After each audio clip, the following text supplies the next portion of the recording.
Okay. Hello, everyone. We are going to get started at 6:01. Thank you so much, everyone, for being here. My name is James Offsink, and I have the distinct pleasure of currently being the president of Portland Forward.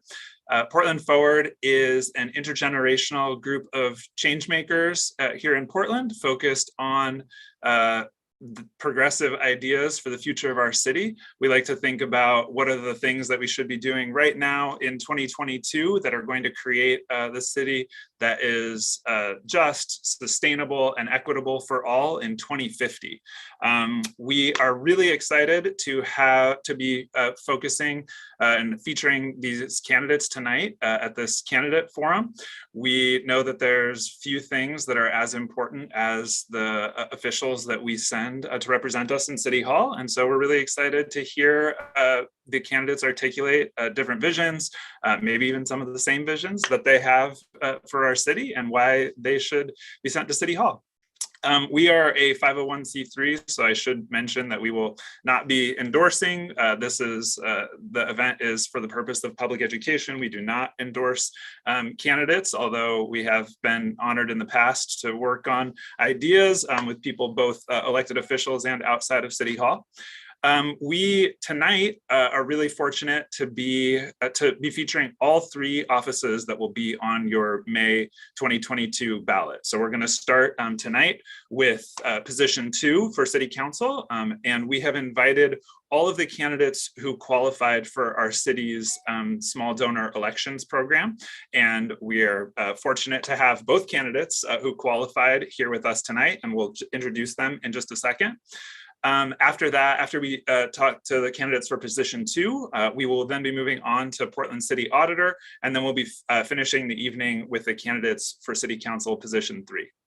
The format for the event tonight is that we're going to allow candidates 90 seconds to introduce themselves to you and say why they should be elected or why they deserve your vote. And then we will ask questions of the candidates. We have some questions that we have lined up ahead of time that we think are really important issues for the future of the city, but we also want to hear your questions. And there are a number of ways that you can get those to us. If you're joining us tonight on Zoom, you can direct message them to me, the Portland Forward account, or if you are tuning in on Facebook or via Twitter or something like that, you can direct message those questions to the Portland Forward account on Facebook or to Forward Portland on Twitter. And I hope you follow us and engage in the conversation tonight via social media as well. One other rule, if a candidate criticizes another candidate by name, then at the moderator's sole discretion, they can give 30 seconds of direct response for the candidate to respond to whatever the criticism was. So we also, before we get started, want to thank our media sponsor tonight. That's X-Ray FM. I love to see that Tex is representing X-Ray with the background there. We're fortunate to have Tex, who is a X-Ray DJ. And with X-Ray, radio is yours. And X-Ray has done a great job historically of making sure that folks know what's on their ballot and why the issues and officials that are there matter. So now I'm going to hand it over to the moderators for tonight's event. We have 2 moderators. First, I'm going to introduce Tex Clark.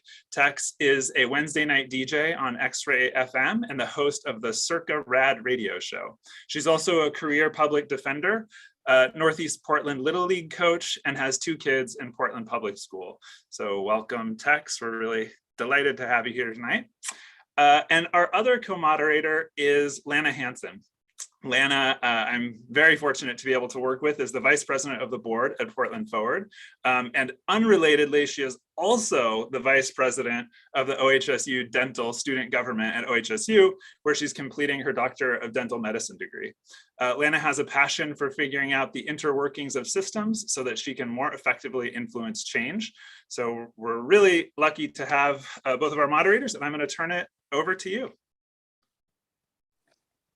Alrighty, thank you, James. Our first office for today's event is City Council Position 2. As a reminder, Portland City Council is composed of 4 commissioners and the mayor, forming a 5-member council that votes on all aspects of city policy, including the budget, changes in city code, deployment of any city resources like fire and police services, including roads and park maintenances as well. Tex, you are muted. Rookie. Okay. In the interest of time, we're going to jump right into our questions and hear from the candidates. And as James mentioned, we invited all the candidates who qualified for the city's small donor matching program to participate in this event, and are fortunate to be joined by both of those candidates for position 2. We have with us tonight Dan Ryan and AJ McCrary.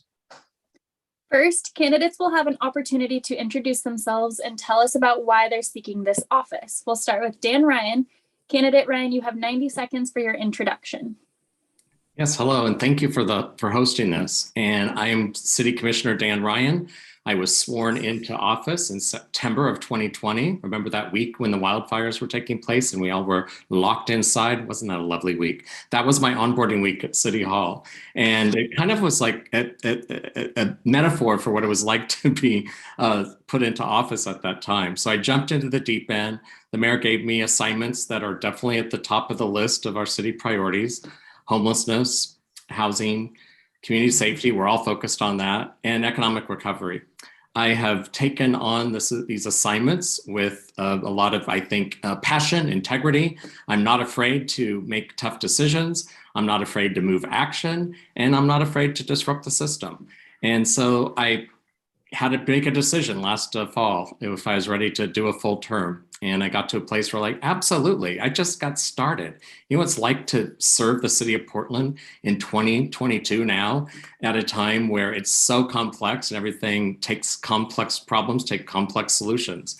And I've been navigating the various, 23 bureaus, the relationship between the city and the county. And simply put, it's not that easy to move work when you have all of these bureaucratic systems colliding with one another. My experience of building bridges in the community over 35 years of the nonprofits, raising millions and millions of dollars for good causes, and building relationships on all sides of every issue has allowed me to build bridges with all of the offices. And you might notice that I might not be a blaster, but I'm the person in the middle that's always moving the work. And so I'm really excited to have a full term, and thanks for hosting tonight. Thank you for that introduction. Next up, we'll hear from candidate McCrary. You have 90 seconds for your introduction. Hi, my name is AJ McCrary. I'm running for City Council seat number 2, and I'm honored to be here. Thanks for putting this together. I am running because Portland needs new leadership. We need new energy in this seat. We cannot keep investing the same old and expect to get different results. Over the last 2 years, I have been doing large-scale community work. I have spearheaded raising over $4 million. I have been feeding over 375 families every single week with Equitable Giving Circle and our team there. I have been moving large-scale mutual aid work through Mom Block on the ground, getting stuff done. I've been building relationships with community-based organizations and individuals across the city. And that's a really important part in us moving forward as a larger city, as a larger body of individuals. I'm excited to take the work that I've been doing and bring that level of care and thought and intentionality into Portland City Hall. So I'm running because we need new leadership. We need new change, and we deserve better. We deserve somebody in the seat who is really connected to the people and who is going to represent the values of Portland. I'm born and raised here, been serving for a long time, been doing hard work, the impossible tasks. And I'm excited to take that implementation experience to City Hall and do right by all of us. Thank you both for those introductions. Now we will jump into our questions. Our first question is, what is the highest priority problem facing our city, and what specific solution are you proposing to address it? We will start with you, AJ, this time. Yeah, I'd say it's two. It's both public safety and housing. I'm going to really talk about housing because it's a very visible problem and it leads into a lot of the violence that we're seeing. So we're talking about housing. We really need to be talking about getting people housed. I believe in housing first. You cannot heal from a medical injury. You cannot be safe if you're not housed.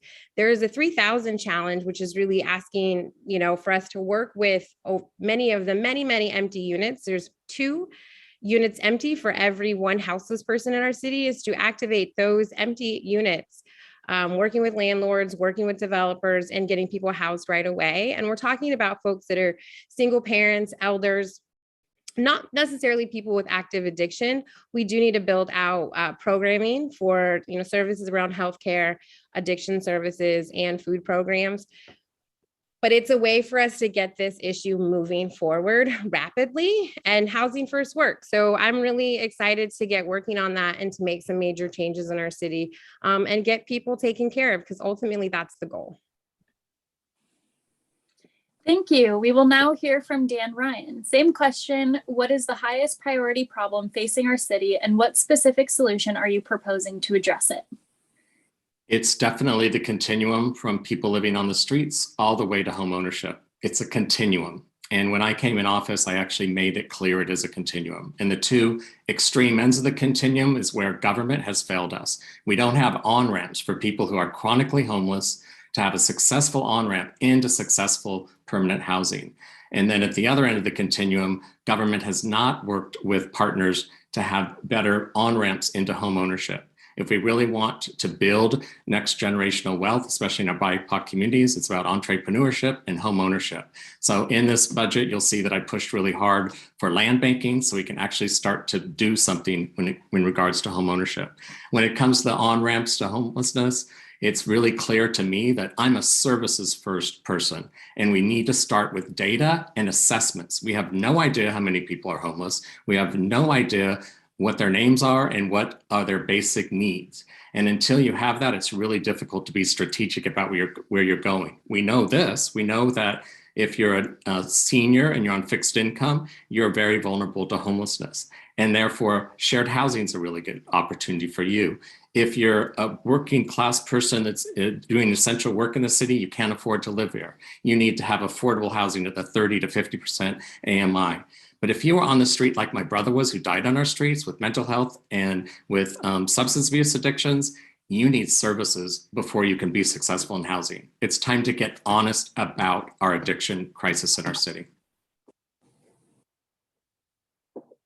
We're talking about what the priorities should be. And our next question that we planned was to talk about the city's housing crisis.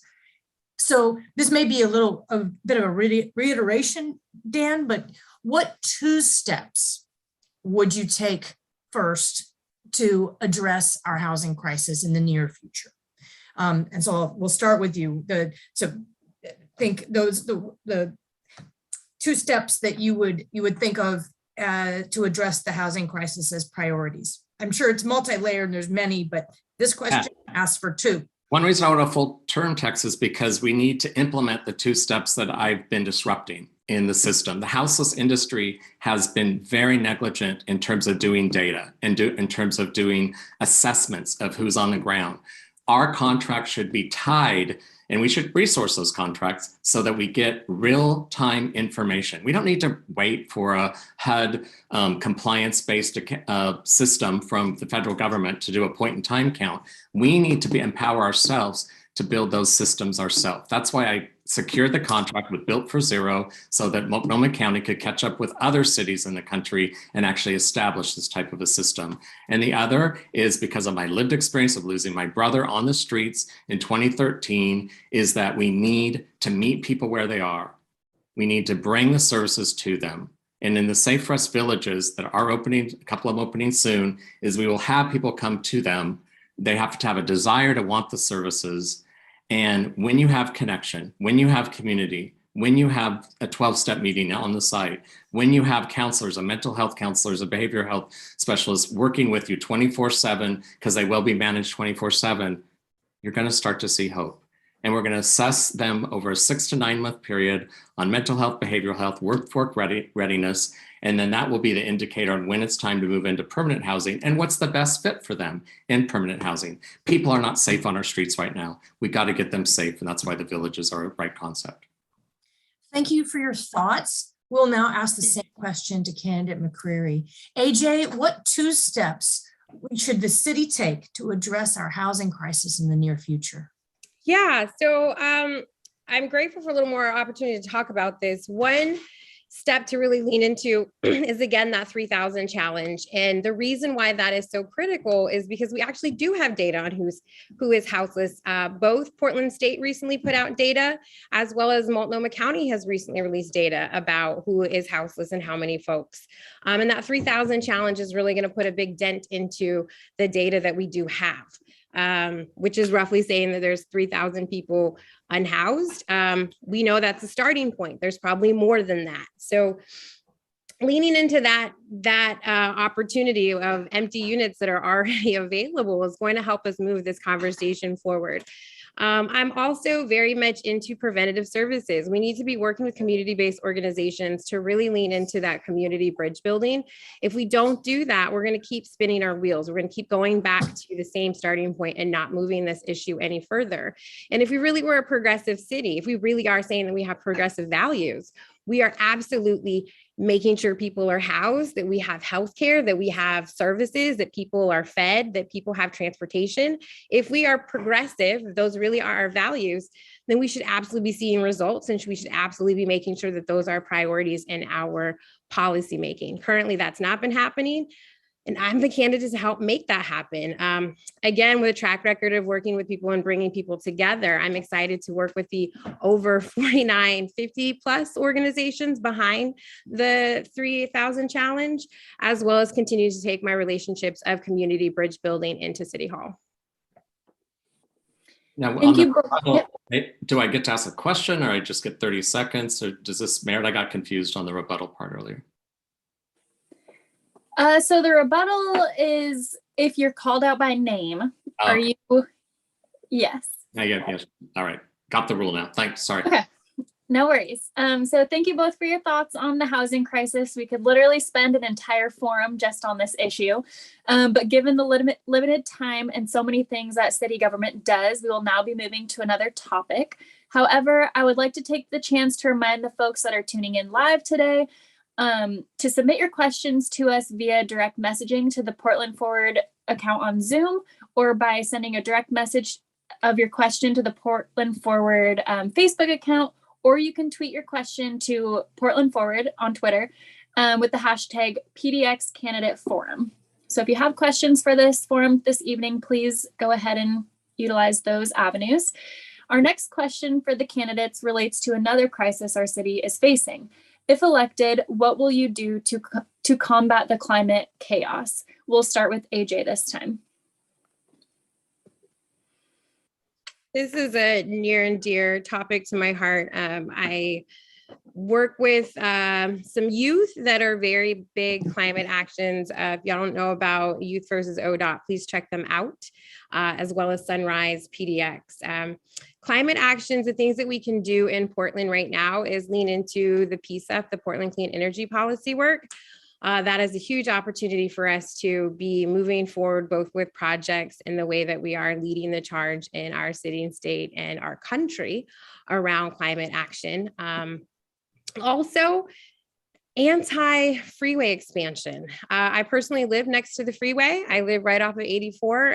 Any given time, I could give you highway updates about traffic, and it is extremely toxic and dirty to live next to the freeway. And so expanding the freeway in Portland is a great way for us to increase our carbon emissions instead of decrease them, which is the goal. Public transit, and really leaning into the ways that we can incentivize both public transportation and bus and biking, as well as making sure our city is walkable, is really critical in the ways that we're going to move forward in climate action.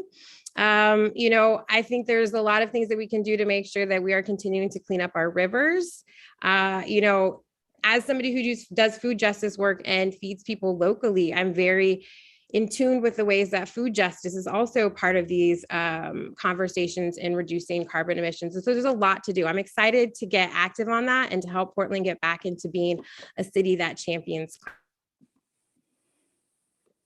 Thank you. We will now ask the same question of Dan. If elected, what will you do to combat the climate chaos? Yeah, as an elected, I was put to the test on this one. Being the oversight of the Bureau of Development Services, there was a decision that I had to make about, were we going to allow the further escalation of fossil fuels out in Linton with Zenith, or would we go against advice from attorneys and others that said the codes were there, we have to accept it. But I really built bridges with all the different council offices. I worked most importantly with the Office of Tribal Affairs to make sure that the Native American community could be at the leadership role on this one. And so we put out, we definitely blocked it, we stopped it, and this will be fought in the courts, as it should be, because this is a justice issue, and that's where they tend to go. I also think that we have to keep accelerating, and we're making some decisions now in the budget to move our fleet from fossil fuels to electric. We have to walk our talk. We can't keep telling industry they must do something that the city itself has not done. And so that's the second thing. The third, on public transit, I couldn't agree more that people want to ride public transit. I'm hearing from countless people, the reason they're not riding public transit is because of safety issues. And so we have to address that. And so until we get honest about the fact that we have major safety issues on our transit system, it's going to be tough for us to see it come back to the pre-COVID levels. But I will make sure that we stay focused on that. Thanks. I think you're muted, Tex. Yeah. Thanks again. We will now take our first audience question. James, are you going to read this question, or shall I? I'm happy to read it, but I guess for the future ones, maybe you all just take them out of the script or whatever, but I will read this one. So thanks for inviting me. Given the events of this week, I know have been shocking to me and many, the audience question is, with the eventuality that reproductive rights may be being rolled back across the country in coming months, although hopefully not so in Portland, can you talk about what you will do if elected to advance and protect reproductive rights in our region? Is that me first? I think so. That's you first. Sure. Thank As you. elected, I've been, I was supportive of and actually helped negotiate how the city council could offer $200K to help build infrastructure to provide a refuge for others that need to come to the city of Portland, and more importantly, to the state of Oregon. I reached out to the head of Planned Parenthood, Ann Udall, who I've known forever, and said, what would actually be helpful? It was too focused just on Texas. And she reminded me, well, Idaho's not far away. And so how can we play our part as a city to help provide resources, not just locally, but to our friends, say, in Ontario, which is on the border. And so I think it's an all-in effort, because this is scary. And my mother fought on this issue for many, many years. I've been on the shoulders of all my female friends on this issue, and I will always be an ally. And I thought it was very important for the city to take action when Texas made their crazy decision. And now you can see that we just have to keep building the refuge place in the city of Portland, in our state, so that we will always be there for healthcare for all women. It's their bodies, their choice. It's really a no-brainer. Guys should never really have a lot of say-so in the final decisions on this, and I'm a big advocate on that. So I think that was a question. I think I answered it. Yes. All right. Okay, we'll turn it over to you, AJ. Yeah, also somebody who actively has been doing work to make sure that women's and femmes reproductive rights are honored and that abortions are safe and accessible. I think that the city of Portland can intentionally make sure that we have those services accessible here. We know that people will most likely be starting to travel to get additional support in this, around getting abortions. I think that we can make sure that we are, when we say we're a safe haven city, that we also have resources ready, especially around something so critical.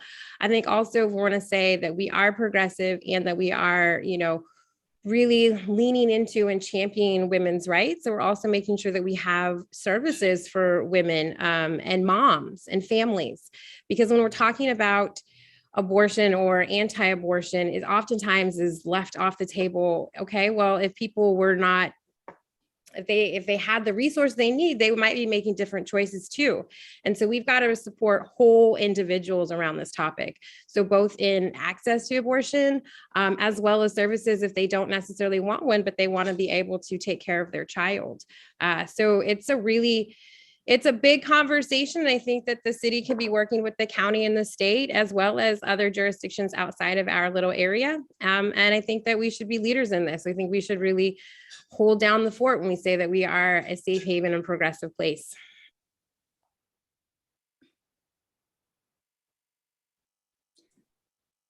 Thank you both for your thoughtful responses. One more question from the audience we have. We'll start with you, AJ. Power is not equitably distributed in our city. Can you please talk about what you have done in the past and what you will do if elected to bring historically marginalized communities and perspectives to the table? Absolutely. If anyone's following my work over the last 2 years, you'll see that I've done a significant amount of work with Equitable Giving Circle and Mom Block.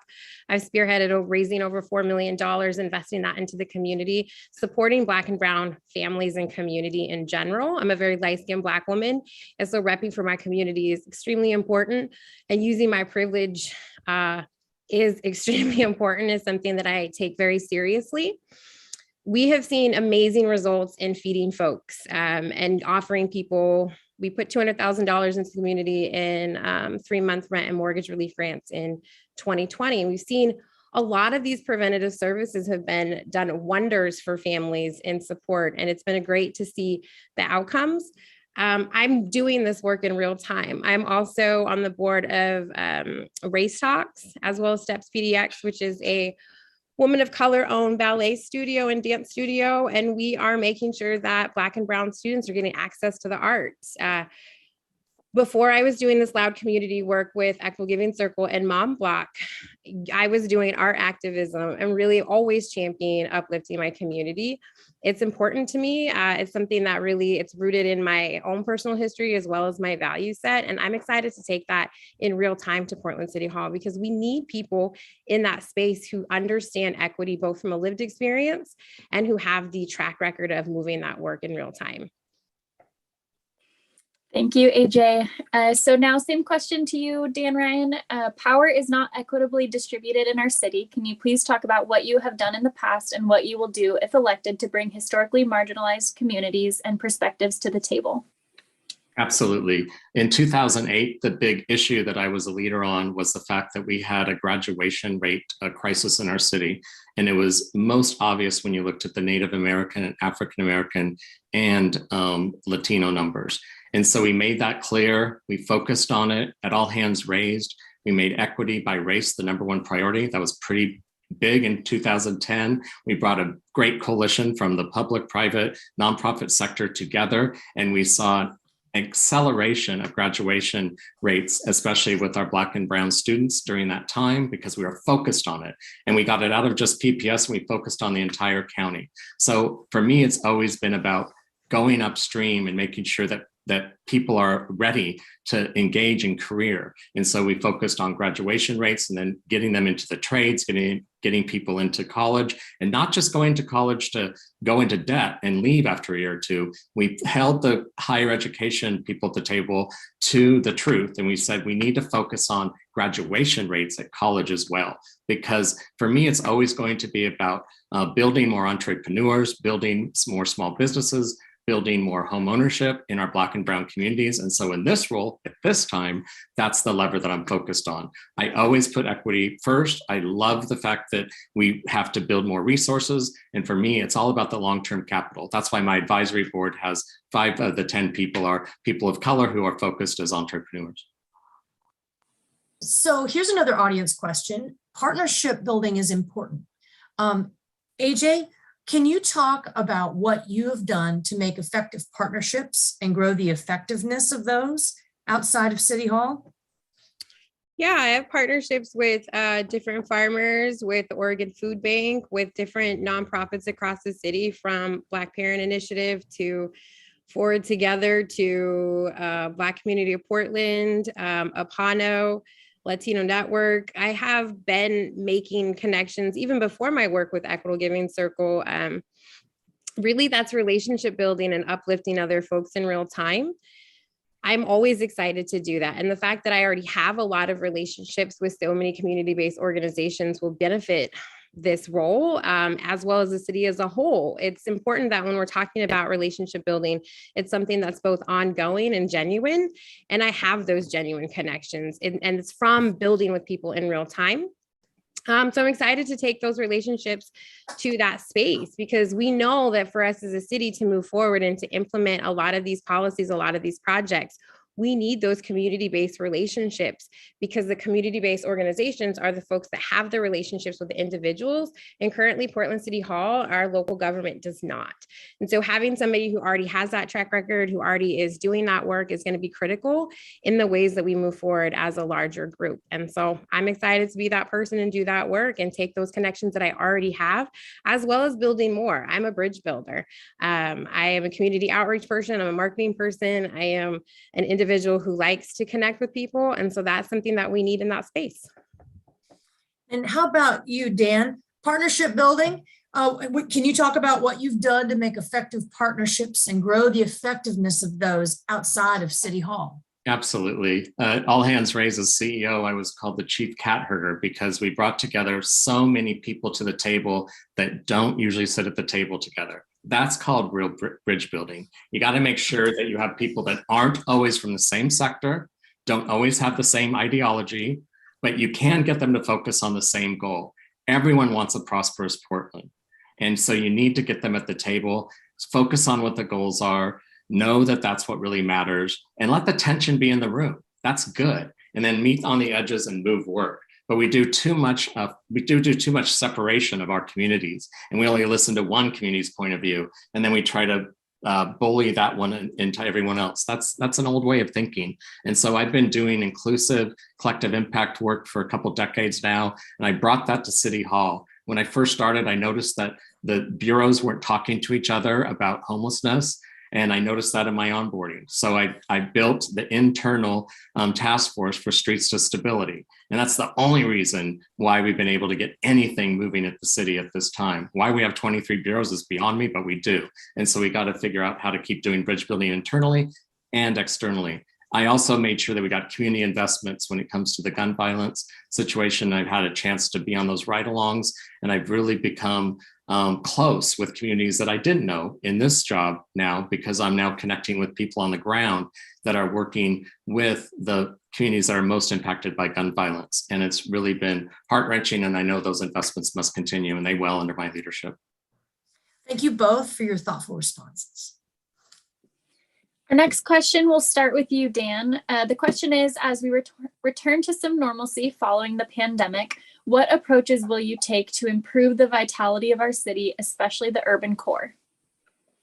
Yeah, what a fitting day to ask this question. Do you realize I was sworn in again a year and a half ago, and today was like the first day of school. I finally was in a live chambers of the council with the other 4 electeds, looking at each other in real time. It's the first time that's happened since I've been elected. And it was really a wonderful occasion today. So that's a start. And I'm glad science is, and we've all been working well. We're in one of the states that has the highest vaccination rate. I'm proud of that. Thank you, Kate Brown, and thank you, the state of Oregon and Multnomah County for insisting on that. And so it's really about getting joy back on our streets. We still don't have enough people downtown during the day. We know that the music venues aren't as popular, aren't buzzing like they were just a couple of years ago. So we need to have people on the streets during the day and at night. And and the downtown core is our turnstile. That's where the revenue comes in to support many of the progressive causes that are in the outside of the city's core. So it's all connected. I'm not into pitting downtown against outer neighborhoods. It's about making sure it's all whole, because we need the revenue streams coming into our downtown core. And we've got trouble here in River City when it comes to that. We have a lot of people that aren't coming downtown still. And so I'm actually more excited about Rose Festival than ever before, because it'll be an opportunity to show that we can celebrate and be positive with each other. And then we have Good in the Hood after that. We have Pride Festival. And so I'm really going to lean into these festivals that start in May. And I think that's going to be a real kickstart into getting joy back on our streets, which means revenue. Thank you. And same question to you, AJ. As we come out of the pandemic, what approaches will you take to improve the vitality of our city, especially the urban core? Yeah, I think that transit is a really big part of this conversation, and making sure that we do have accessible transit. If we invested in fareless transit, we would really increase ridership and get people excited to move around the city. I'm also really a big proponent in investing in our small businesses. If we're going to walk the talk, we have to invest in the folks that make things move and tick, which is our small businesses. That's a fiber of our community. Oregon is like 90% small businesses. That's a lot. That is what makes our economy move. So we've got to support those folks as we're coming out of this pandemic. A lot of small businesses are grappling with less walking traffic, as well as needing to be sort of hybrid models. And so we do need to offer people support around that. As I also really invest in arts and cultural events, both in activities. I think it's important to invest in downtown as well as other parts of the city. We have this opportunity to really try to intentionally revitalize multiple parts of our city as we come out of this pandemic. And that is something I would like to see. Downtown is absolutely important, but so is East Portland, so is North Portland. We all work together and exist together. And so if we're talking about really moving out of this experience, the pandemic, we're going to have to invest in throughout the city. Well, I regret to say that our time for this portion of our forum has come to a close. And so this next question is the last one that we're going to do. So really do this one, right? Although we encourage attendees to continue the conversation online or in your living rooms, this is our last question as moderators for these candidates. One of the best parts of our democracy in our community is that vote by mail allows deep conversations about democracy and from the comfort of our homes. And so our final question is from the audience, and the responses will start with Dan Ryan again. And here's the question from the audience. Do you believe that outside money is corrupting our political system? And do you support efforts by outside wealthy interests to impact elections? I'll go first, even though I think it would have been AJ if we're doing the rhythm right. But I think that the small donor program that we have in the city of Portland, first and foremost, is awesome. And that was the best, it's probably the best public finance reforms that we see in the country. I think it's a model. We should be proud of that. And it sure makes you hustle. I'm sure my opponent and I can agree with that. And so I'm really thrilled that up to around 1,200 people have now donated to my campaign, our campaign, to allow me to have a full term on city council. I have no control over what's going on with the big money stuff out there. It's all over the place on with both ideologies. And I just know that at the state level, we can face that. The state's been very shy even about imposing campaign finance reform limits on candidates. So we do have a lot of work to do in the state of Oregon, and say that, that's where I hope that does take place. I'm just thrilled that in my campaign, what I can control is the universe of building the base, the grassroots base that we've established since I've been in office, and definitely in this campaign for a full term. And that's what I continue to focus on. And that's why I have such a diverse coalition of people supporting me, from labor, from business, because it's going to take all sectors. Government can't do this alone, people. We've got to let the private sector back into City Hall, and it's got to be they're a part of this enterprise called the City of Portland, and we all have to lean in. I know way too many people that are excited about being entrepreneurs that are people of color, and so we should not be shaming those who want to be. Okay, and turning the closing question over to AJ McCreary. AJ, do you believe that outside money is corrupting our political system? And do you support the efforts by outside wealthy interests to impact elections? I think this is a really important conversation. As somebody who's in the small donor election program, I think it's amazing to try to equal the playing field. I think it's really problematic for outside money or dark money, particular people for Portland, to be trying to influence this election. I think it's really interesting that Dan Ryan is continuing to kind of push back or push away from that narrative that around people for Portland. At the Willamette Week endorsement interview, there was a very cagey response, and finally was what it kind of coaxed out of him that he is for it. And so it's really interesting for him to be talking about being anti it, or that that he really cares about that. I think it's important that we really uphold these rules if we're going to say we care about campaign finance, and if we are intentionally saying that we want equitable elections. I think we have to walk the talk. I have not taken any big money. I do not have any influences or ties to people for Portland or anything like that. And I wish that was how everybody was operating within this election and this program. It undermines the program, and it shows what people's ethics are about. I get to respond very quickly since my name. You do. You get 30 seconds to Okay. All right. about So, money and elections. as an elected official, when a group asked me to form to talk about homelessness, and there's going to be a lot of people there, that around 1,000, I said yes, because I wanted them to hear the truth about what we were up to and what we were building. I have been thrown under and beat up quite a bit on just having the audacity to move work within this work for getting people services on the ground. And the people from Portland had a form, and I said yes. I include everyone. I'm a bridge builder, and I'm not going to deny. Okay, we had our time ran out there, Dan, but I think we got it, and we sure do appreciate having you both here. I'm going to pass it over now to Lana to see us out. Thank you both so much. We feel like we've only been able to scratch the surface on these topics today and with both of you, but we're so grateful that we could have you tonight and to share your time, your values, and your backgrounds with us. If any of our audience, or if any of you guys want to share this with anyone, if anyone's missing the form tonight and you want to share it with friends, our media partners at X-Ray, we'll be broadcasting this form on Thursday, tomorrow at noon, and then Tuesday next week, May 10th at 8 a.m. You can find X-Ray on 91.1 FM and 107.1 FM. Thank you. Bye. Thank you. Thank you. All right, Texan, back to you. Okay, so we will now turn to, sorry, I'm looking for my place here. You are good. We're now turning to another important but sometimes overlooked office, which is that of the auditor. The auditor promotes open and accountable government by providing independent, impartial reviews of city activities, access to public information, and other independent services related to city government.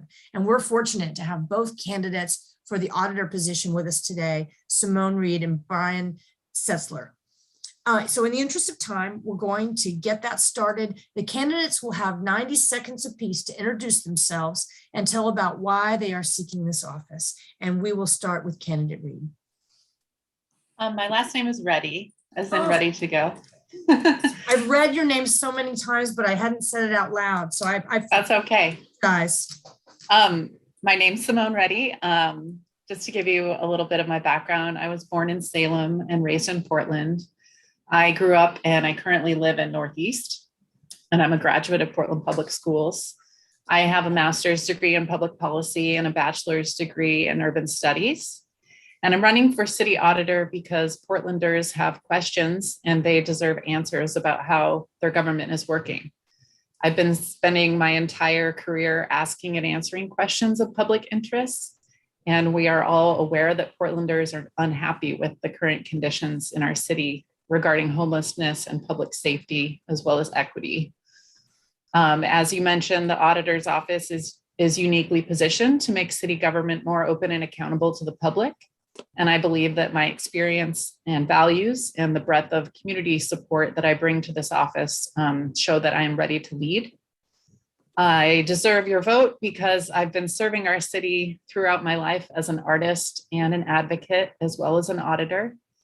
Portland has a really long tradition of performance auditing, which looks beyond how resources are accounted for and how effectively and efficiently they're being used. And that's a tradition that I'm prepared to uphold.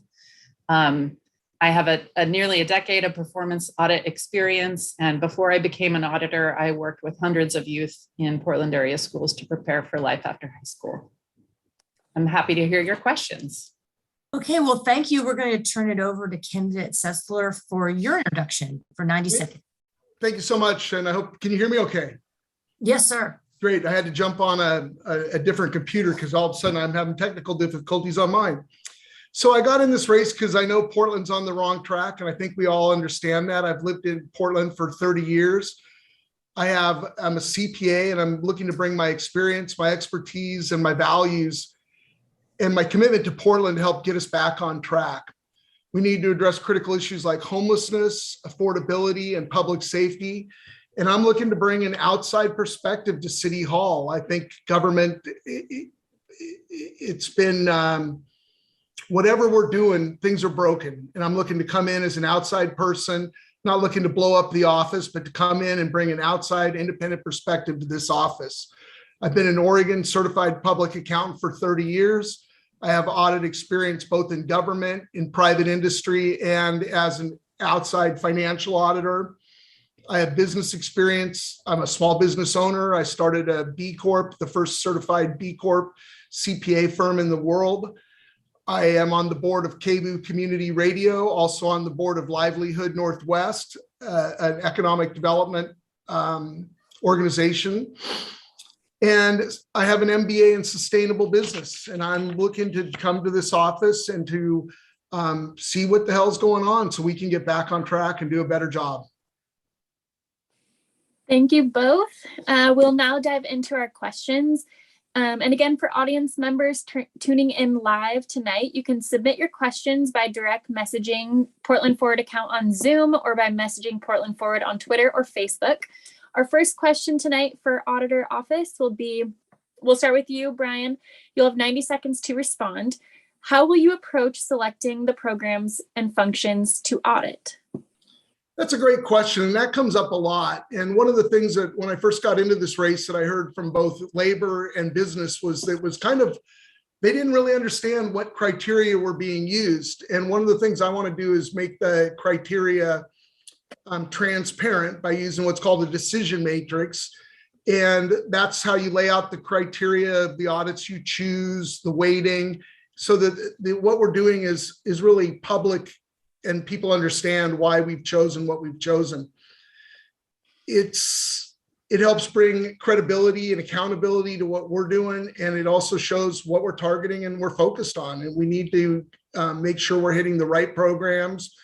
It's going to be a combination of equity, economic impact, environmental impact, and things, and then looking at the big spending money of where, housing is a big issue.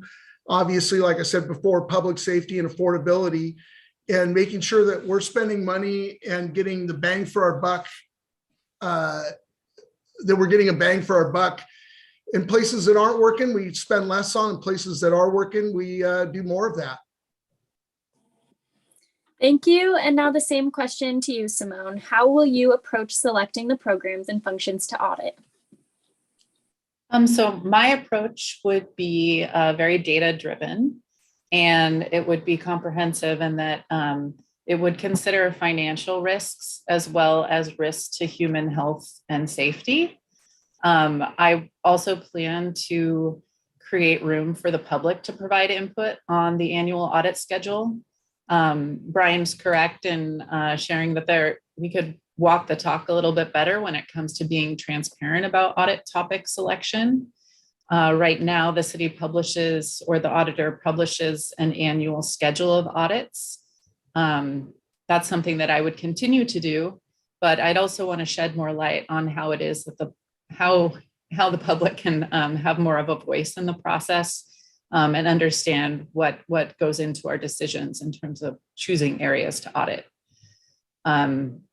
I think it would be important as well to leave room to follow up on issues that have still not been addressed by city bureaus. So areas maybe that have been audited before, but we haven't seen much progress on recommendations. And then I would also want to leave room for any issues that emerge during the year. Whether those are called in through hotline complaints or channeled through other methods. Thank you. Thinking now about big picture effects of the auditor's office. When you think about city audits, what comes to mind as an audit that's made the biggest impact and why? So it's an audit that made the biggest impact and why. And we'll start with Simone on this one.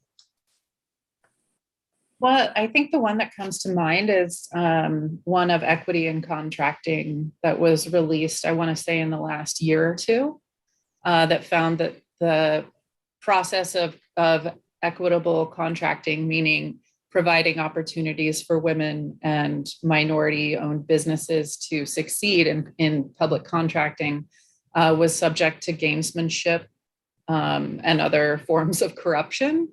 I think that was really shocking for the media and for the public at the time to understand just how poorly controlled that aspect is of our government. And I think that's something we see at various levels. Having audited this area in the past 10 years, I guess it wasn't as shocking to me to see that it was vulnerable to these risks.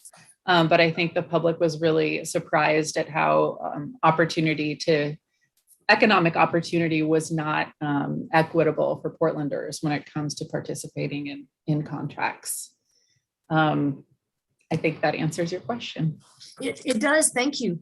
And for Brian, the same question. When you think about important city audits, what comes to mind as an audit that's made the biggest impact and why? I've never really thought about what makes the biggest impact. I think every one of us, and so I don't have an answer for that off the top of my head, but I think every audit we do should have an impact, should be giving us data to improve the city. And I think they do. I think every audit provides information of how we're doing and things we could do better. There was an audit just in the last couple weeks, 2-3 weeks, that came out about the use of police surveillance techniques and high-tech techniques. And it's really important audit that's out there. I don't know that it's the big, not like I say, none of them are really jump out as like, this is the biggest thing, but they all give us information and data and shine a spotlight on the city in a way that most people don't ever get a chance to see. There's that one. There was a few years ago, I don't know the time frame, but one on how fines and penalties and enforcement were affecting different communities and the fairness of how they were being applied, and then how, again, the impact they had on different communities. If you're just going out and targeting certain neighborhoods with parking fines or public drinking, where you could drink in one part of the city and not get a ticket, and then in another part of the city, you're instantly written up and fined. So every one of them has a chance for us to be a better city. And that's what I'm looking to do. This is information that we need to be a better city. Thank you. Our next question is one from the audience. The question will start with you, candidate Setzler. Will you do everything in your power to ensure effective and accurate enforcement of the campaign finance reform requirements adopted by 87% of Portland voters in 2018, including the requirement that political ads name their 5 largest funders? Very long question. I certainly will. I plan to, campaign finance reform has always been, and campaign finance rules have always been something that's important to me in my 30 years of being a political activist. Our system is one of the things that's broken is how big money can buy elections, and we need a fair democratic process. I really believe in democracy, and everything we can do to make it work is appropriate. The question came down to, I think, has to do with the current auditor didn't enforce the laws last time when Mayor Wheeler broke them. And I don't understand why. And that's one of the things I want to do is go down there and I definitely would enforce campaign finance rules. They're super important. They apply to politicians, and as running for this office, we're politicians and we need to be held accountable for following the rules. Thank you very much. And same question to Simone from the audience. Will you do everything in your power to ensure effective and accurate enforcement of the campaign finance reform requirements adopted by 87% of Portland voters in 2018, including the requirement that political ads name their 5 largest funders? Yes, I appreciate the specificity of this question. I would support and work to have accurate and effective enforcement of these rules. The way that I look at a lot of topics that I audit is looking at a systems approach. So not just how do we correct when things go wrong, but how do we educate people so that we're preventing them from doing the wrong thing in the first place? I think what I've seen in auditing ethics law at the state level is that it's very complaint driven.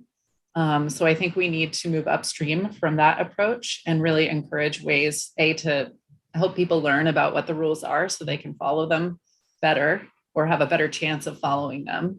And then there might also be room to improve our ability to detect issues when they arrive.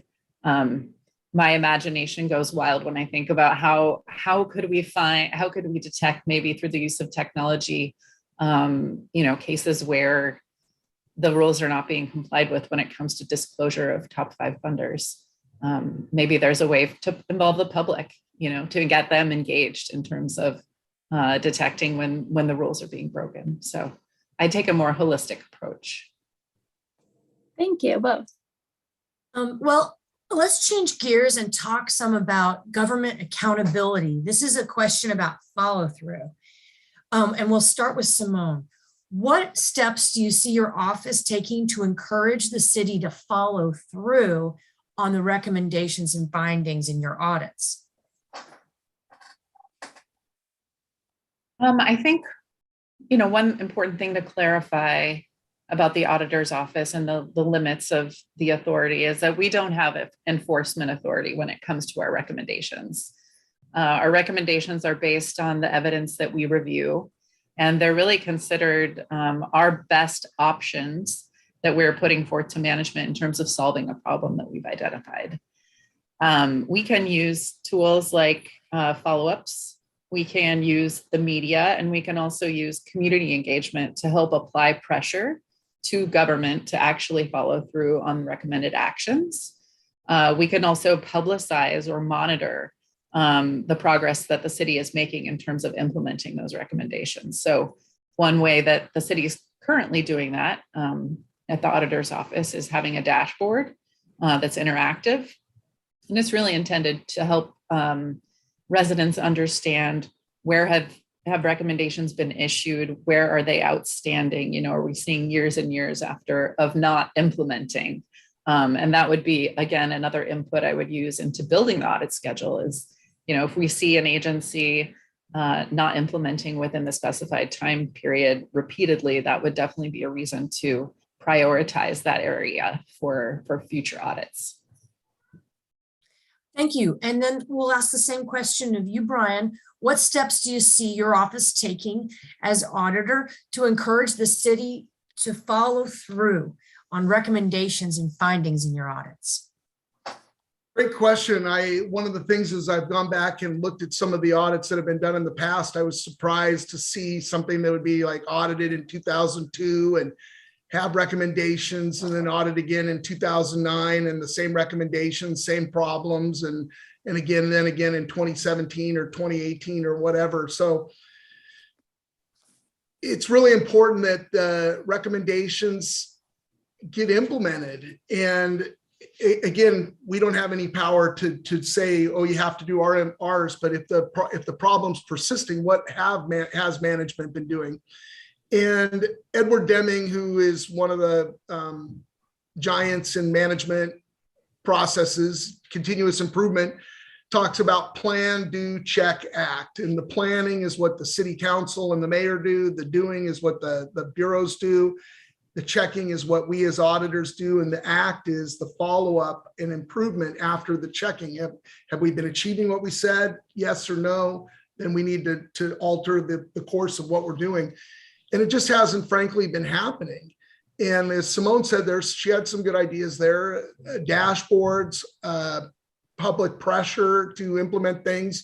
We just don't have time to waste on resources of identifying problems, identifying solutions, and then nothing happening. Thank you both. And this next question will be the last one that we have time for this evening. And we're going to start with you, candidate Brian Setzler. The question reads, what in your opinion would be the most urgent change to improve the effectiveness of the Office of the Auditor? Well, I think bringing in an outside independent person like myself, a CPA who hasn't been in government, who's coming in there to bring a fresh perspective to this. I have a business background. I have a nonprofit background. I have a tax background. And my whole life as a CPA is about dealing with information and analyzing it and understanding it and making improvements and innovating. So I think that's the first thing, would be bringing me in as the auditor.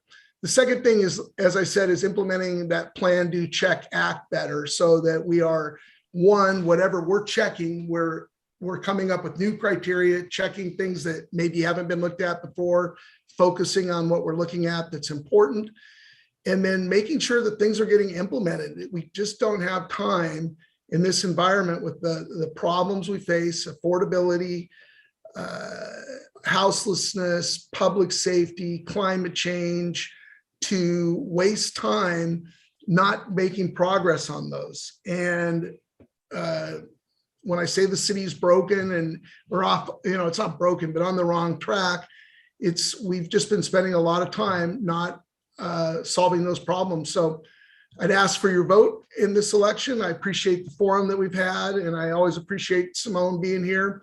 And I think I would make the best auditor for the city to help change the course a little bit of what's going on down there.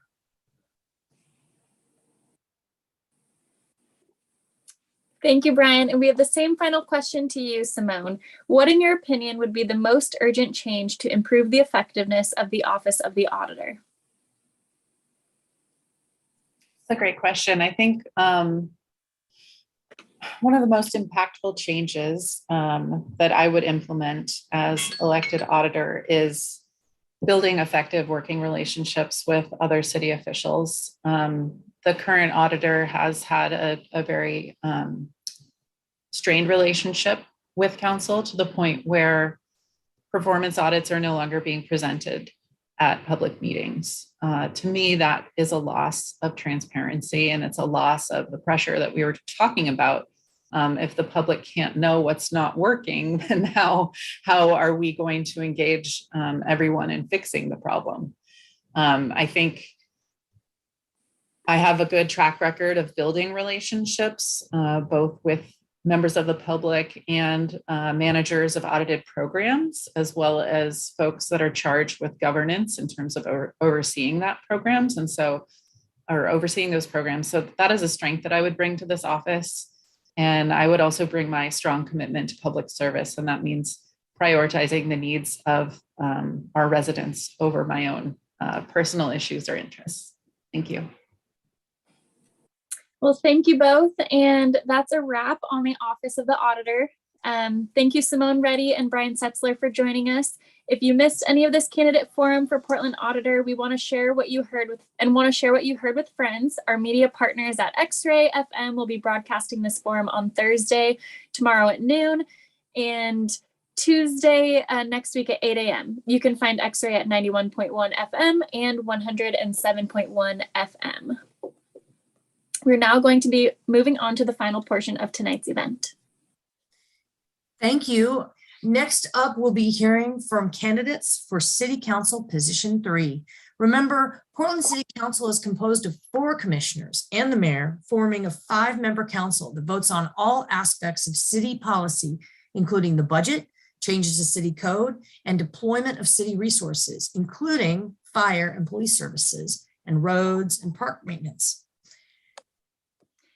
Portland Forward invited all candidates who qualified for the city's small donor matching program to participate in this event, and we're fortunate to be joined by all 3 of those candidates for position 3.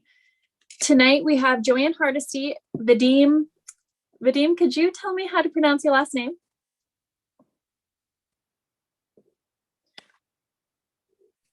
Are you there, Vadim? Mazursky. No problem. Mazursky. Mazursky, thank you. Yes, can you hear me? It's Vadim. I'm pronouncing your first name correctly? You are. Thank you. Okay, great. So we have Joanne Hardesty, Vadim Mazursky, and Renee Gonzalez. Am I pronouncing that correctly? Yes, that's correct. Okay, perfect. Well, we are so happy to have all 3 of you here tonight. First, candidates will have an opportunity to introduce themselves and tell about why they are seeking this office. And then we'll move into questions, including questions from the audience. You can submit your question by direct messaging the Portland Forward account in Zoom, or messaging it to our account on Facebook, or tweeting it to @ForwardPortland using the hashtag PDX Candidate Forum. All responses will be limited to 90 seconds. Also, if a candidate criticizes another candidate by name, then our sole discretion, the moderators can give 30 seconds for a direct response to the candidate who was called out. This evening, we will start with Joanne Hardesty. Candidate Hardesty, you have 90 seconds for your introduction. Go ahead. Good evening. First, I just want to thank Portland Forward for hosting this candidate forum this evening. And let me say, an informed electorate is the best electorate on the planet. I am running for re-election because I think you can see clearly that I've been very successful in my 3 years and 3 months on Portland City Council. I've actually transformed who responds when you call 911 when you have a mental health emergency. I've been able to make significant improvements. Over 350 safe street crossings have been created under my leadership with PBOT. In addition, the Portland Clean Energy Fund is on the path to create some incredible opportunities for communities who've been left out of the economic engine. I'm running for re-election to continue the work that Portlanders sent me to City Hall to do, which is to make sure that we all equally benefit from city resources and that we're investing in ways that will benefit all communities long-term. I look forward to the questions and answers this evening, and I'm really excited to be here. Thank you. Thank you. And now we'll hear from Vadim Mazursky. Vadim, you have the floor for 90 seconds. Thank you very much. I appreciate everybody for attending and listening. My name is Vadim Mazursky. I'm running for Portland City Council to revitalize Portland through bold vision, inclusiveness, accountability, and I think very importantly right now, a pragmatic rather than a dogmatic solution to the crises facing our city. My family and I arrived to the United States as refugees from the Ukraine when it was still part of the Soviet Union. We had very little money. We had only a few belongings. And we worked hard. I'm a product of public schools, public university, and a public law school. When I became a lawyer and administrative judge for the US government, that was the culmination of my family's American dream. But that American dream is failing too many people here in Portland. And it's not their fault. It's the fact that we have a dysfunctional government, and those dysfunctions have created the very difficulties that we're experiencing.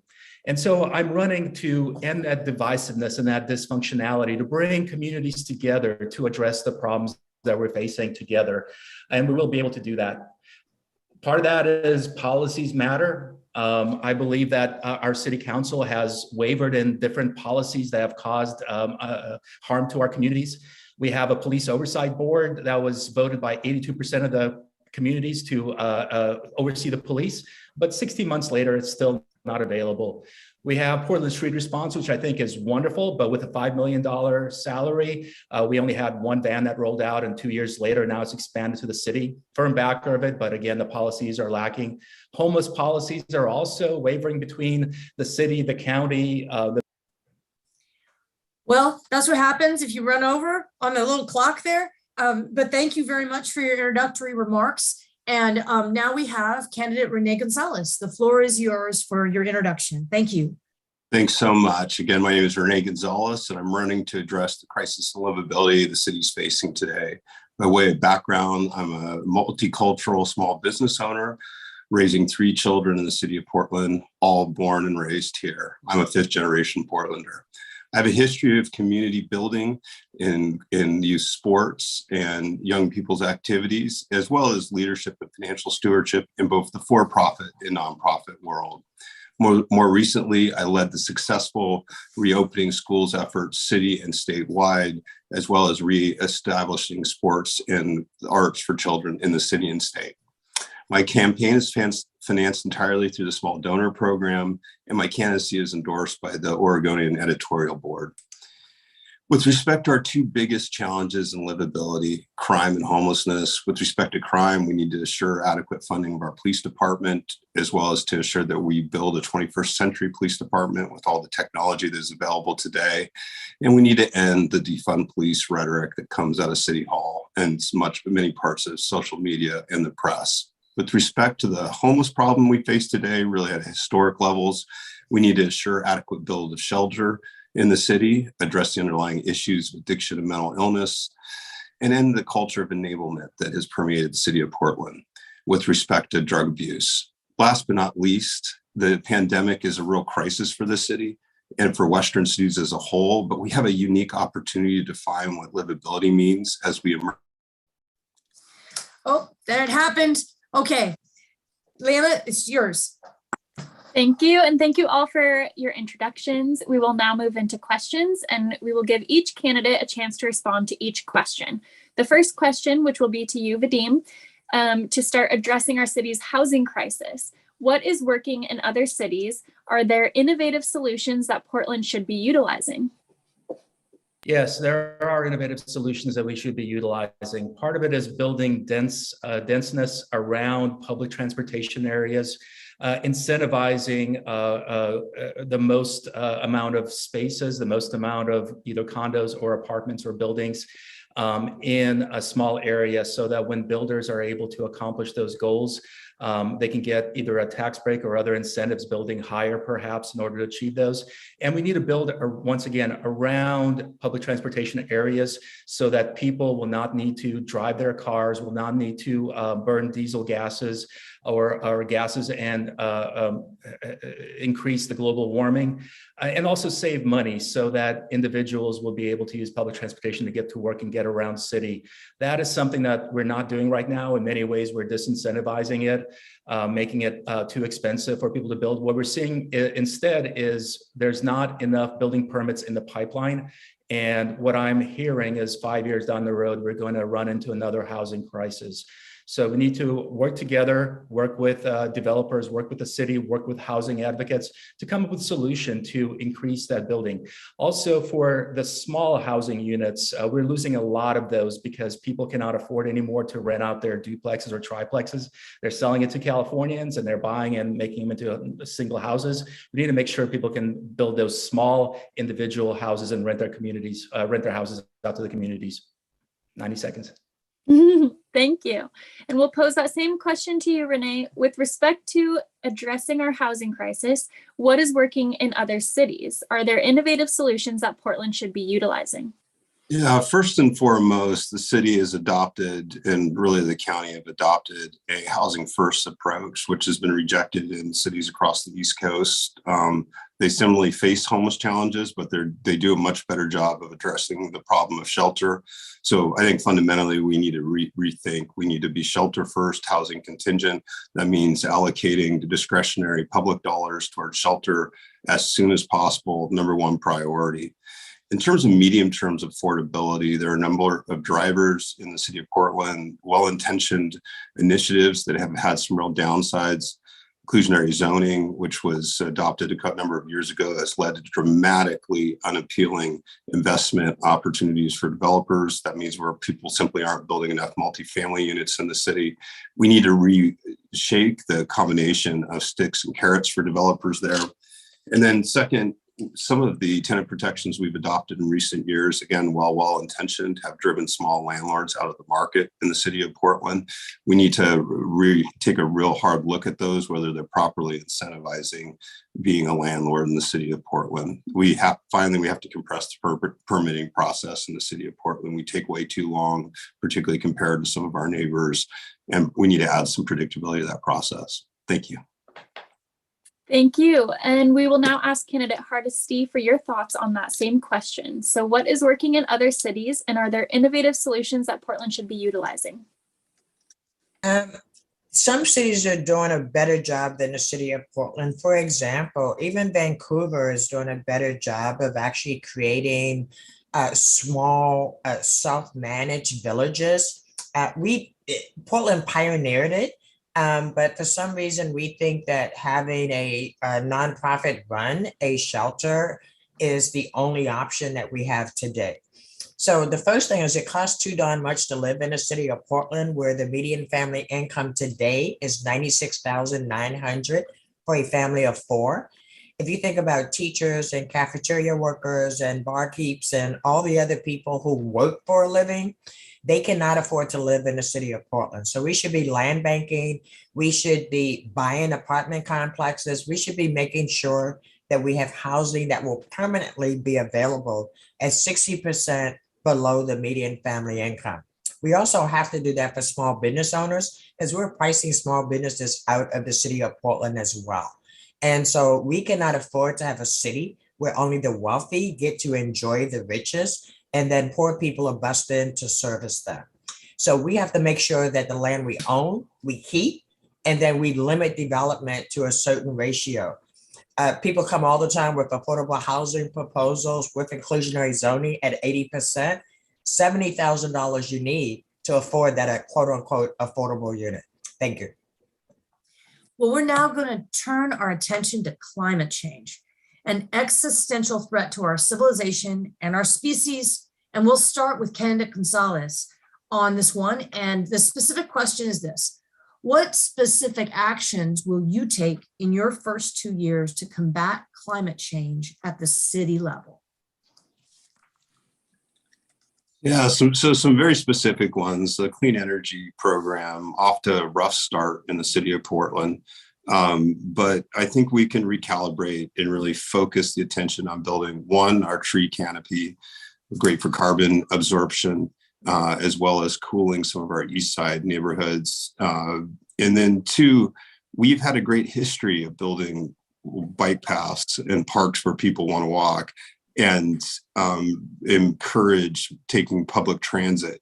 So all of these things are great, but we have made it really unpleasant to bike and walk in the city. And that's partially our inability to address some of our crime and unsheltered challenges. So I think those are really practical things within our framework that we can be doing tomorrow. We've got to get public transit ridership up in the city. It is at really low participations right now. And all of this infrastructure we've invested in, we need to fully leverage it.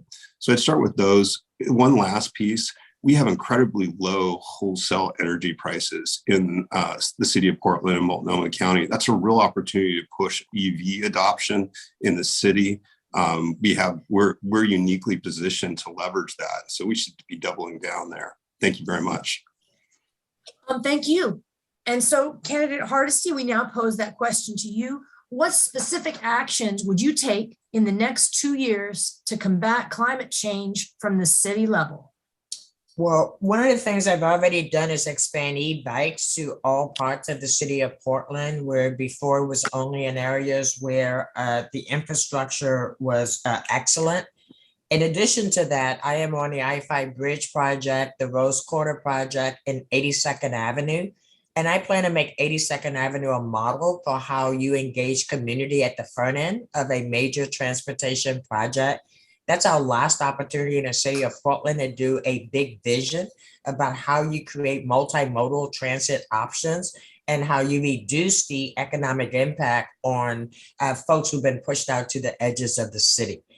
We are doing some fabulous work around making sure that there are many modes of transportation available for people who need them. But I also live in East Portland that really lacks the infrastructure today. And I've been investing every extra dollar we can get from PBOT into making sure that we're creating safety in those high crash corridors in the city of Portland. Ultimately, we're going to have a pricing structure where people are going to pay the full cost of driving an automobile. And I'm happy to say the very first electric fire truck will be here in the fall. And I made a commitment early on that we're moving into the future, and our transportation infrastructure improvements are actually moving towards a more climate resilient future. All right, thank you. And lastly, we asked candidate Mazursky about climate change. What specific actions would you take in the next 2 years to combat climate change from the city level?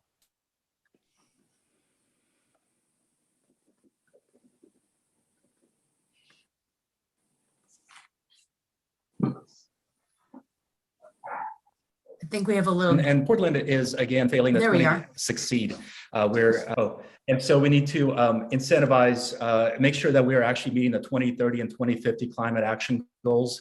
By doing that, we need to electrify our fleets, and that means not just buses and public transportation, but also all fleets, including our police vehicles and other vehicles that the city has, to make sure that we stay green. We're going to have a lot of money coming into the city with the federal infrastructure funds. They'll be available in the next few years. Part of that really needs to go to make sure that we improve our buildings, because half of global warming from a city is actually buildings that are not efficient. And so we need to upgrade our infrastructure, upgrade our schools, and make sure our public buildings are green. We need to provide avenues where diesel trucks either go around our city or use biodiesel if they're going through our city. Keith Wilson has lobbied the legislature in order to make sure that we use biodiesel. That got stuck in a committee, but as a city elected official, I will certainly lobby to have biodiesels introduced so that we don't have large vehicles burning diesels. And yes, we do need to increase tree canopy, especially in East Portland. The heat rate over there is over 10 degrees hotter than West Portland, and part of that is because we need more trees out there. Thank you. Thank you, everyone. And our next question is an audience question submitted ahead of time. For the audience tuning in live tonight, Wednesday, May 4th, please join us in the conversation by submitting your questions by direct messaging the Portland Forward account here on Zoom, or by messaging Portland Forward on Facebook or Twitter. This question will start with candidate Hardesty, and it is about public spaces. What steps will you pursue to create public spaces and invest in areas where Portlanders can connect to the outdoors within the city? Oh, what a great question. During COVID, what I learned was that if we created more outdoor spaces that were community owned, community would do great things with it. And so, for example, in Montevilla, which is next to my neighborhood, on every Sunday afternoon, there was live jazz during the height of COVID. And community members painted these beautiful murals on the ground. I want to create those kind of spaces all over the city. We're in the process of creating one in Mount Scott, Arleta neighborhood, because the neighbors came together because of their concern with gun violence and people speeding through their neighborhood, and actually had some creative ideas about how we could impact it. And lo and behold, the data shows a 60% reduction in gang violence by listening to community, being creative and actually trying new things. So I want to make sure that every neighborhood has a neighborhood meeting spot where people can just come and be. And I'm happy to say that the mayor has included that funding in the budget that we'll be voting on later this month. So I'm very excited about that. Thank you. And we have that same audience question for candidate Gonzalez. What steps will you pursue to create public spaces and invest in areas where Portlanders can connect to the outdoors within the city? Yeah, so I've spent my entire adult life devoted to getting children access to sports, often in public parks, and as well as the arts. And we do benefit in the city from predecessors who invested so deeply in public spaces, whether we're talking our East Bank Esplanade or our parks. So we've inherited a great legacy there. I do think that a part of this needs to be retaking some of our public spaces. And we can't talk about this issue without recognizing that we have challenges of unsanctioned camps in our public parks that needs to be addressed very directly. But I think there are also some really interesting opportunities right now. So the Multnomah County, we have funded essentially universal pre-K in our area, but it's very, very hard to build preschools in urban settings. And we actually have a bit of a desert here in many parts of the city. At the same time, we have real vacancies in some of our commercial buildings. So I think there's some opportunities there. I spent a good chunk of my career building preschools throughout the country and world. And we actually are unique opportunity here where we have really good funding for universal pre-K. So I'd like to see some creation of children's spaces, potentially looking at some of our vacant buildings and adopting for preschools devoted to that universal pre-K space. And anytime we have vacant land, thinking about adding bike paths and Thank you, candidate Gonzalez. And finally, candidate Mazurski, what steps will you pursue to create public spaces and invest in areas where Portlanders can connect to the outdoors within the city? Yeah, we need to improve funding to the Parks Bureau. I do note that the current incumbent was against the park levy and didn't vote for it, but I do believe that we need to increase that because many people come to Portland not only for the vibrancy of our communities, not only for the wonderful people we have here in the close by nature, but also the very walkability of the neighborhoods and the close proximity to parks where people can gather. And so we need to ensure that that is well funded, that we have the staffing available to manage those parks, and that all parks are upkept and are funded into the future so the funding does not vary from year to year. Once again, and this ties in with the canopy, the more we have parks and the more we preserve them, the better we'll be from a global climate change perspective. We need to also make sure that when we're doing things like the Green Loop, that we're timely on that we include communities, and we have pathways from that Green Loop to areas in the various neighborhoods where people can likewise bike and walk and gather. The more people are out and about, the more communities we'll have, the more safety we'll have in those areas, and the more people will want to live and stay in Portland and grow businesses here and have their kids grow up and learn and study and stay here in Portland. So incentivizing parks, incentivizing places where we can gather, and making sure that we're linked by bike paths and walkable paths to get to those areas. Okie doke. So thank you. Our next question is about public safety, and we'll start with Renee. Typically, the discussion around public safety devolves into two positions: grow the police or address upstream factors that contribute to crime. Are there solutions to making our communities safer that expand beyond those two frames? And I'm sorry, I couldn't hear the first part of what you said there. Sure. This is a public safety question, and it's about how public safety, we put it usually into two camps or two positions: grow the police or focus on upstream factors that contribute to crime. Are there solutions to making our communities safer that expands between that, but beyond that dichotomy? Yeah, I mean, I guess the way I look at it is that it's an unfortunate dichotomy that things are framed as either or there. Crime is multifactorial. There are a number of contributions to it. And, you know, I'm a pretty direct voice for adequate funding for police. I think that's a necessity in an urban setting, but it cannot be just solving our crime problems with police and the criminal justice system. They need investment, but keeping kids in schools and sports and young people with economic opportunities and engaged civically and connecting with the arts and whatever drives them spiritually are all essential in confronting crime and are the better ways to address it, really. So I don't recognize the dichotomy. I think we have to transcend that as public policy in developing public policy including how we frame the issue. It cannot be either or. It's got to be all of the above. There are smarter ways to invest in policing. For example, we need to reinvest in community policing as well as some of the specialists.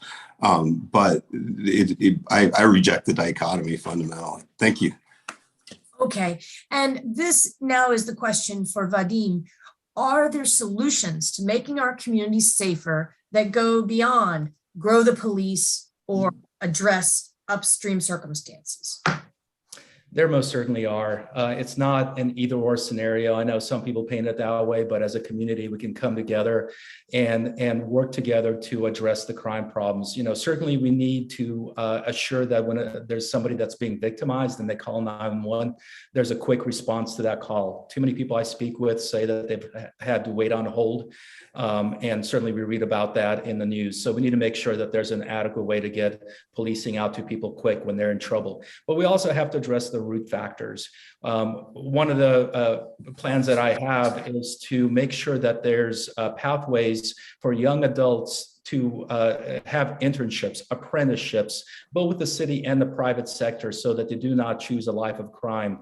And so if you notice, my endorsements are not only business associations, but also the most union endorsements out of any candidate here. And part of that is bringing those coalitions together to work to address the various problems that we have in our city, including gun violence. And so an apprenticeship with the union pays about $40 an hour in that apprenticeship. You can go more once you're a journeyman with the union. Those are good jobs to get our kids into if they're not choosing to go to college. Same thing with businesses. We need to have a summer internship program and a mentoring program so that individuals that are looking for pathways either out of crime or instead of going to college can have that and build generational wealth. And also we need to address community safety through those communities. All right, thank you. And Joanne, you get the final response to this question. Are there solutions to making our communities safer beyond grow the police or address upstream circumstances? Absolutely, no question. And I've actually implemented that with Portland Street Response, the very first change to 911 in 150 years.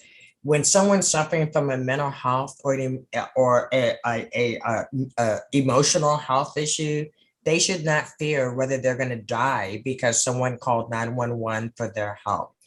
In addition, we have ambassadors on the Portland streetcars, because what I know is having people who are trained in de-escalation without weapons, that actually there to provide positive reinforcements for folks is very helpful. Portland Street Response is actually doing de-escalation training with business associations and schools and anyone who asks, because we know the more people who are trained in de-escalating conflict, the better as a community we will be. And it's amazing how many neighborhood associations and community groups have taken them up on that offer. I'm so pleased the mayor has proposed fully funding 24 hours a day, 7 days a week, Portland Street Response, because it's going to have a huge impact on people suffering on our street. So what we know is if we had more mental health beds for people who needed them, we'd have less issues on our street. If we have more housing people could afford to live in, we'd have less people living on our street. So what we know is all these problems are interconnected and there's no easy solution, one size fits all. Thank you. Thank you. Next question, we'll start with Vadim. Portland, like most cities, is often under intense pressure to pursue large and expensive transportation projects. What in your background, or what would you say that would give voters confidence that if elected, you would have the courage to stand up to mega developers? Thank you very much. So the reason that I can stand up to developers is because I have a background of working across all lines, different communities, and understanding what the commonality is. So my endorsers are, certainly some of the developers, no question about that, but also individual community members throughout Portland, low income people, individuals that are working on housing, individuals that are working on the solutions. And that divergence, unions and some of the associations as well, shows that there's a faith in my ability to lead. There's a faith in my ability to bring people together, that it's not an us versus them scenario. It's finding what is the best for Portland. And that's what we're lacking a lot right now in Portland. There's always a divisiveness of pitting one community against another. Going forward, we can't do that any longer. We just have too many fundamental difficulties that we're facing here, too many long-term problems that have gone unsolved in the last few years. We need to address those directly, and that entails by bringing people together and finding that commonality. And that commonality is not in the us versus them, it's us united. And my campaign has been about uniting people. And I will continue to do that in City Hall. I will continue to do that in the next 4 years. And I will continue to make sure that the people of Portland all benefit by working with each other, holding hands, and uplifting our city together. Thank you. And now, Joanne, what in your background, or what would you say that would give voters confidence that if elected, you would have the courage to stand up to the transportation industry's mega developers? Well, every day at City Council, I get the opportunity to stand up to people who tell me what a great job we're doing at creating economic opportunity for people of color and women in the city of Portland. But as a City Council member, I've learned that we have 12 failed programs and that primarily benefit white men and white women. But they are couched in a way that if you don't ask the right questions, you would be led to believe that we are just as equitable as anybody could ever be at the city of Portland. And that's what makes some people uncomfortable. I ask how many Black people, how many Latinx, how many white people, how many women, right? Because if we don't know where we are, we don't know where we're going. And the city is comfortable in actually doing the alphabet soup about who benefits. But when you look at who really benefits, 12 programs that are supposed to benefit BIPOC communities and women benefit primarily white men and white women. I understand why people would be attracted to other candidates that make them more comfortable, but my job is not to make people comfortable. My job is to hold the city accountable for how we invest public dollars and who benefits from those dollars. And my job since I've been on council has been exposing the inequity that exists every single day at the city of Portland and working to make it better so that all people will benefit. Thank you. And lastly, Renee, what in your background, or what would you say that would give voters confidence that if elected, you would have the courage to stand up to the transportation industry's mega developers? Yeah, well, I'm the only candidate on this digital stage that's not supported by independent expenditure. I'm 100% financed with small donors. That's parents, that's seniors, that's couples of all lifestyles writing small checks, 100% funded that way.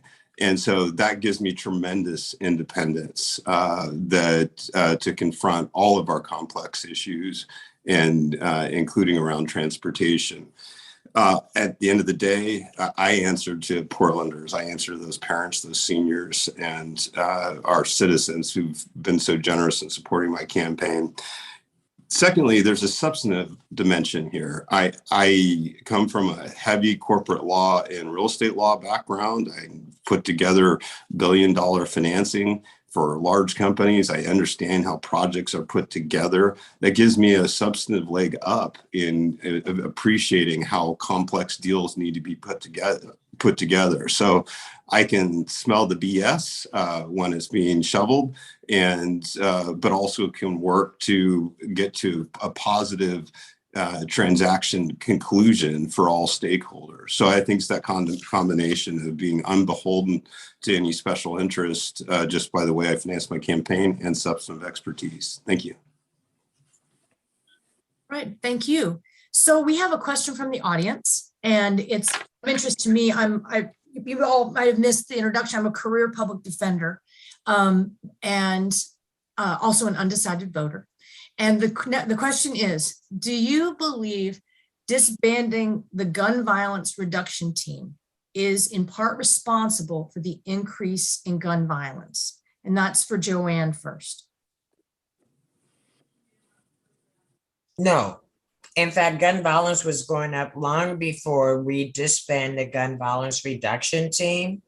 And if you looked at the data, there was less than a 1% prosecution rate from both the gang enforcement team prior to the gun violence reduction team, which changed its name like soon as I showed up at City Hall. But if you looked at the data, the same people were being stopped, the same people were being questioned.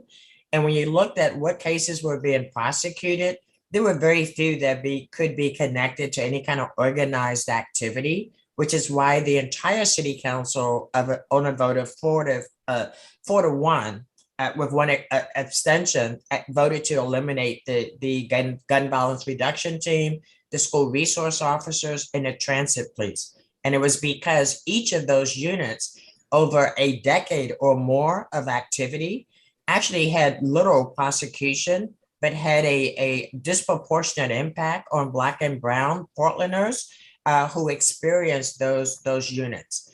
And then when asked through audits, 2 audits that were conducted by the city auditor, the response to the auditors were pretty offensive. We just know gang members when we see them, but the data did not support that. And when I asked, was there new training that happened when they went from the gang enforcement to the gun? The answer was no. Thank you. Vadim, you're next. Do you believe that disbanding the gun violence reduction team is partly responsible for the increase in gun violence? I find it very interesting that the incumbent said that gun violence and murders were going up, and then what the city did in exchange is get rid of the one unit that was fighting the gun violence and cut the police budget without putting anything in place. This is where we failed. We cut the budget, we eliminated policing, but we didn't put anything in place. And 18 months later, we went back and pretty much set up the same unit, the focused intervention team, with community oversight. I know Ed Williams, Pastor Ed Williams, who's part of the community oversight board, and he supports my campaign. I know Kim Dixon, who's working very hard to make sure that our police are responsible and equitable in their duties. What has not been said is it's not about arresting people after a shooting has taken place. It's about keeping the shootings from happening. And that's what the GVRT and the FIT team are doing. I get the emails about their accomplishments, about taking guns off the streets, guns that criminals have used illegally, and keeping them from actually killing people using those guns. That is what the FIT team does. That is what the GVRT does. And it's really a shame that that was eliminated without putting anything in its place to help people and making sure that individuals were not victimized. And so, yes, crime was going up a little bit, and it went up a whole lot after the GVRT was eliminated. Thank you. And Renee, what's your response to this question? Do you believe disbanding the gun violence reduction team is in part responsible for the increase in gun violence? Yes, without question. I mean, they're experts at de-escalating violence, and it was particularly in preventing retaliatory crime. And so it was a horrific mistake at a really bad time in Portland history. Having said that, there are, again, crime is multifactorial, and going into the pandemic and the disruption to young people's lives, most certainly were also material contributions to increased crime in the city. So when we look at the right path forward for our city, it cannot be an either or in investing in specialists or addressing the underlying lifestyles and opportunities in really what it means to be a young person in Portland. We have to do both simultaneously. Thank you.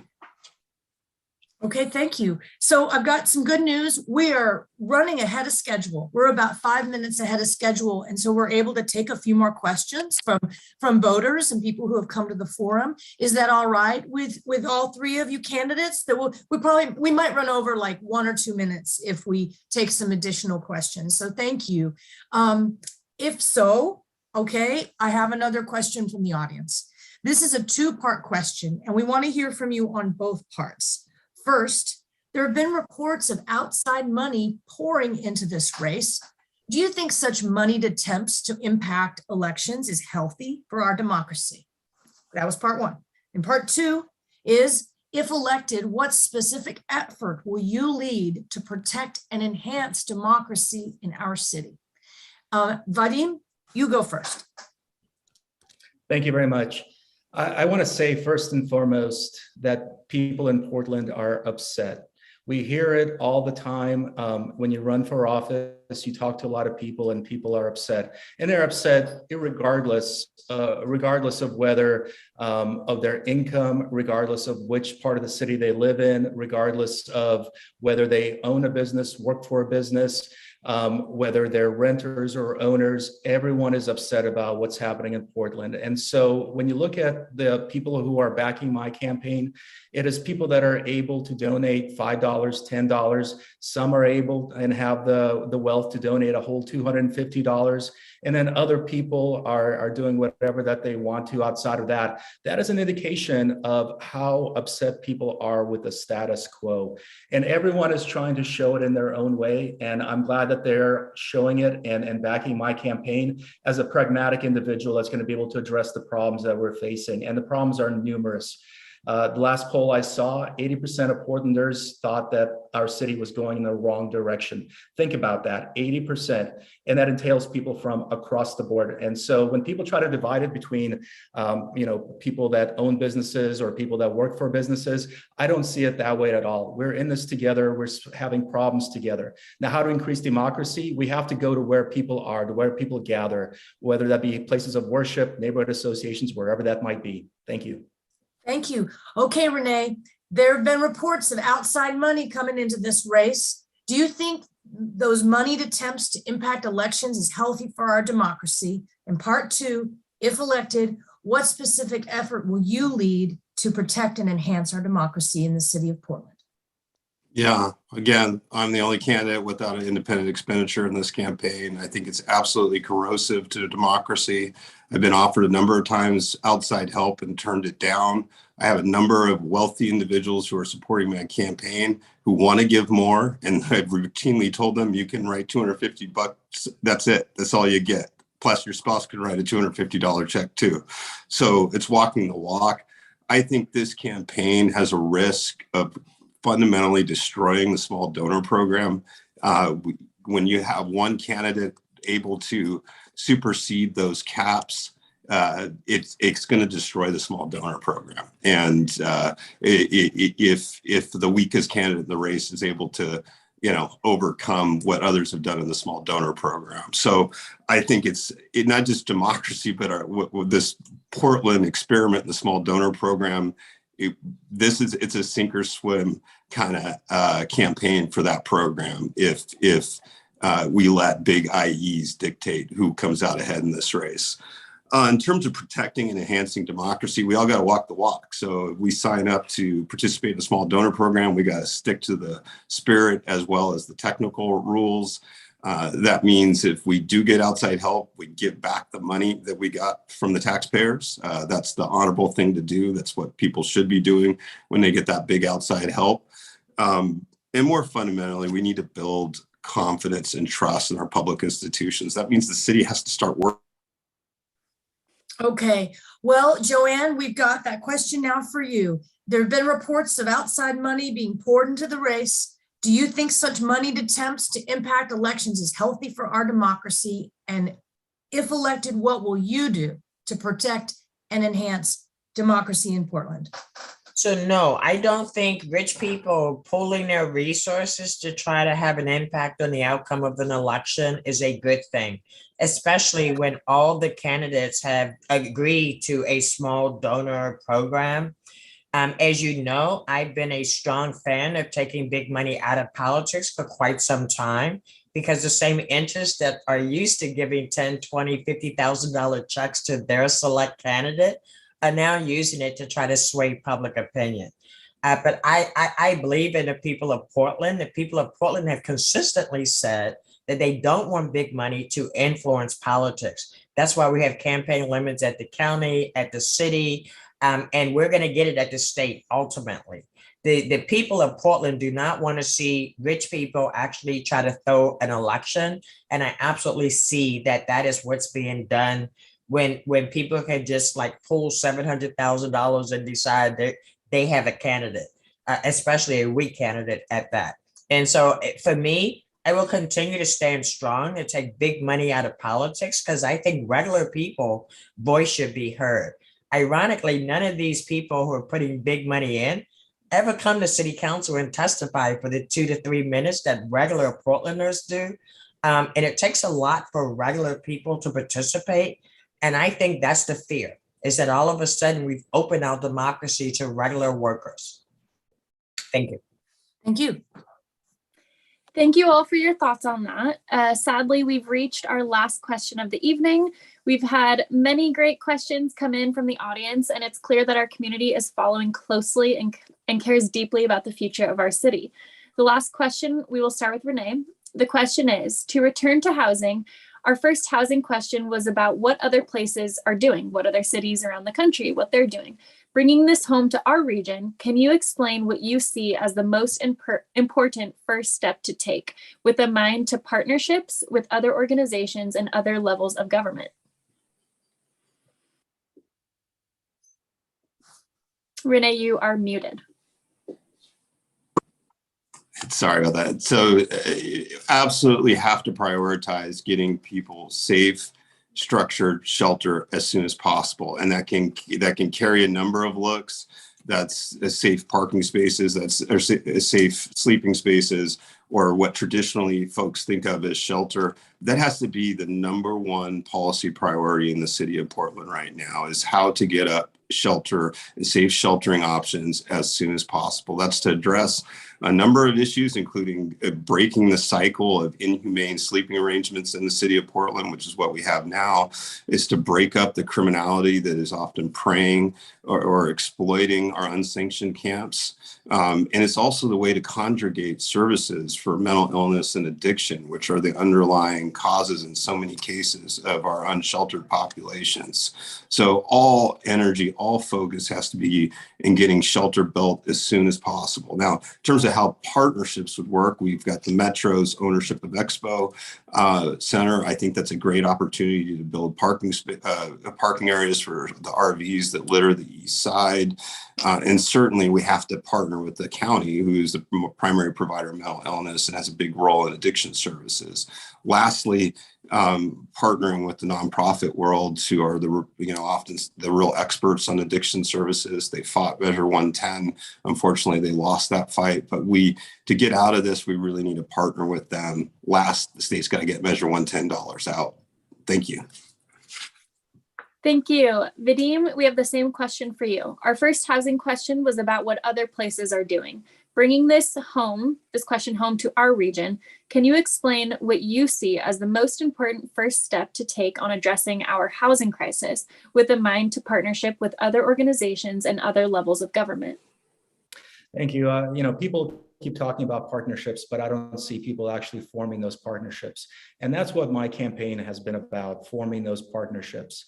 I'm working with the founder of Here Together, which is a coalition of nonprofit organizations that are helping people in the homeless community. I'm working with Ellen Evans, who has a great success rate at Bybee Lakes, 80% success rate in helping individuals get off the streets, kick their drug addiction habits, get jobs, and then move on from there. Working with Homer Williams and the Transition Center. All these individuals have different avenues of working together, as well as Keith Wilson for Built for Zero, different avenues for helping individuals find housing.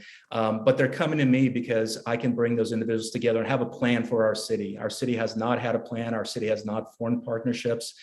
They've spent a lot of money, but there's not much to show for it. And so I think that is the key. In my time here in Portland, in my personal life, in my business life, I've been building those partnerships with the immigrant community, with the housing community, with neighborhood associations, with unhoused people, and how we've been able to help them over time individually. But people are waiting for a plan. What's the plan and who's in charge? And no one seems to be able to answer it. So yes, I think it's partnerships, and that entails partnerships with people that are have property in Portland and developing those properties with the neighborhood associations. We can find places, we can help people find housing together. Thank you. Thank you. And Joanne, I've got the same question for you. So our first housing question was about what other places are doing. Bringing this question home to our region, can you explain what you see as the most important first step to take on addressing our housing crisis with a mind to partnerships with other organizations and other levels of government? So a year ago, I offered Sutherland Yards to Commissioner Ryan. So for his first RV Safe Park Village, in partnership with the Port of Portland and the Joint Office of Houseless Services. Just today, we went and toured the site, and we're pretty close to signing the IGA. It will be the very first safe village that will actually roll off the pipeline this year. And it's because of my leadership, working with PBOT, working with Metro. I'm still working with Expo Center. Both Commissioner Ryan and I did a double team with Metro to try to get another site. And honestly, we need 100 more sites, and we need small sites and big sites, and we need self-managed villages. What we know is that when Right to Dream 2 was in Old Town was safest, because when you allow people dignity to self-manage their care, you get better outcomes. And even the police would tell you that is so. They never got one call for police services when Right to Dream 2 was in Old Town. Dignity Village is a 3-year plus success story, because again, we allow people dignity and actually being able to control their destiny when they were houseless. They may be houseless, but they're not without resources. And if we just allow them to have pickup, garbage service, and laundry service, we would have much better outcomes. Thank you. Thank you. Well, that brings our evening and our event to a close. And we're thrilled that we had the chance to hear from so many candidates tonight and from all of you. And we hope this was helpful to everyone who came and watched, so we can consider how to complete our ballots for the May election. Please remember that ballots must be postmarked by May 17th. If you missed any of the event tonight, or you want your friends to hear it, please tune into our media sponsor, X-Ray FM. X-Ray will broadcast the Position 3 Candidate Forum Friday on the 6th of May at 8 a.m. and Monday on the 9th of May at 1 p.m. And remember, with X-Ray FM, radio is yours. Thank you, everybody. Appreciate your time. Bye. Thank you all. Thank you. And thank you, Tex. Thank you, candidates, for joining us tonight. Thank you, audience, for your questions and for being engaged in this chat. Although this forum for Portland City offices is the only candidate forum that we will be hosting for the May 17th election, we did ask candidates for Oregon Metro, our regional government, and Multnomah County Chair to weigh in on some of the most important issues facing our community. You can find their responses on our website, portlandforward.org, under Issues, and then the 2022 Elections tab.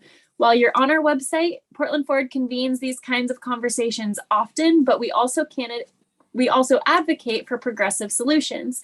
If you have ideas for ways you think our city can take advantage of the moment, please submit ideas using the contact form and sign up for our mailing list on the front page. Thank you again for joining us tonight.